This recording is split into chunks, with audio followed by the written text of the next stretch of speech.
പാലക്കാട് ജില്ലയിൽ കനത്ത മഴയിലും കാറ്റിലും വ്യാപക നാശനഷ്ടം. വല്ലപ്പുഴയിൽ ആൽമരം കടപുഴകി വീണ് 2 വീടുകൾക്ക് കേടുപാടുകൾ സംഭവിച്ചു. 2 വീടിന്റെയും പിൻഭാഗമാണ് തകർന്നത്. വിശദാംശങ്ങളുമായി പാലക്കാട് നിന്ന് അജിത് ബാബു ചേർന്നു. അജിത്ത്, ജില്ലയിൽ ഓറഞ്ച് അലർട്ട് പ്രഖ്യാപിച്ചിരിക്കുന്ന സാഹചര്യമാണ്.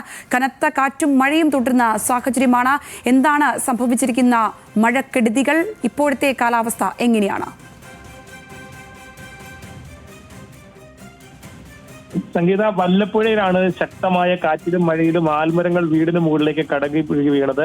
2 വീടുകൾക്ക് കേടുപാട് സംഭവിച്ചു. ഇന്ന് ഉച്ചയോടുകൂടിയാണ് സംഭവം ഉണ്ടാകുന്നത്. 2 മണിയോടുകൂടിയാണ് സംഭവം ഉണ്ടാകുന്നത്. വല്ലപ്പുഴ ചൂരക്കോടുള്ള കാരുണ്യ നിവാസിൽ അംബികയുടെയും സൗപർണിക നിവാസിൽ രാജേന്ദ്രന്റെയും വീടുകൾക്കാണ് കേടുപാടുകൾ സംഭവിച്ചത്. വീടുകൾക്കുള്ളിൽ ആളുകൾ ഉണ്ടായിരുന്നെങ്കിലും ശബ്ദം കേട്ടതോടെ ഇവർ ഇറങ്ങി ഓടിയത് കൊണ്ടാണ് ഇവർ രക്ഷപ്പെടുന്ന സാഹചര്യം ഉണ്ടായത്. ജില്ലയുടെ വിവിധ ഭാഗങ്ങളിൽ ഇന്നും ശക്തമായ കാറ്റാണ് ഉണ്ടായത്. മണ്ണാർക്കാട് ഇന്നലത്തെ പോലെ തന്നെ ഇന്നും ശക്തമായ മഴയിൽ ഇത്തരത്തിൽ വലിയ തരത്തിലുള്ള നാശനഷ്ടങ്ങൾ ഉണ്ടാകുന്ന സാഹചര്യം ഉണ്ടായി. ആ സാഹചര്യത്തിൽ ഈ മേഖലയിലൊക്കെ വലിയ തരത്തിലുള്ള വൈദ്യുതി പോസ്റ്റുകൾ ഉൾപ്പെടെ തകരാറിലാകുന്ന സാഹചര്യം ഉണ്ടായി. പലയിടങ്ങളിലും വൈദ്യുതി ബന്ധം പൂർണ്ണമായും വിച്ഛേദിച്ച് കിടക്കുകയാണ്. ഇത് പുനഃസ്ഥാപിക്കാൻ സമയമെടുക്കുമെന്നാണ് KSEBയും അറിയിക്കുന്നത്. മണ്ണാർക്കാട് അലനന്നൂര് അഗളി സബ്സ്റ്റേഷൻ പരിധിയിലാണ് വൈദ്യുതി ബന്ധം കൂടുതലായും തകരാറിലായ സാഹചര്യമുള്ളത്.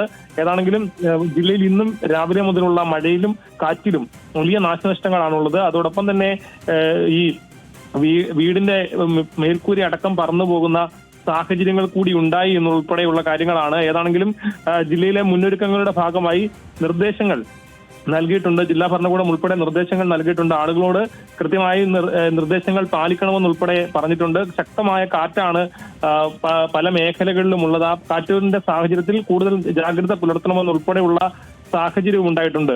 സംഗീത.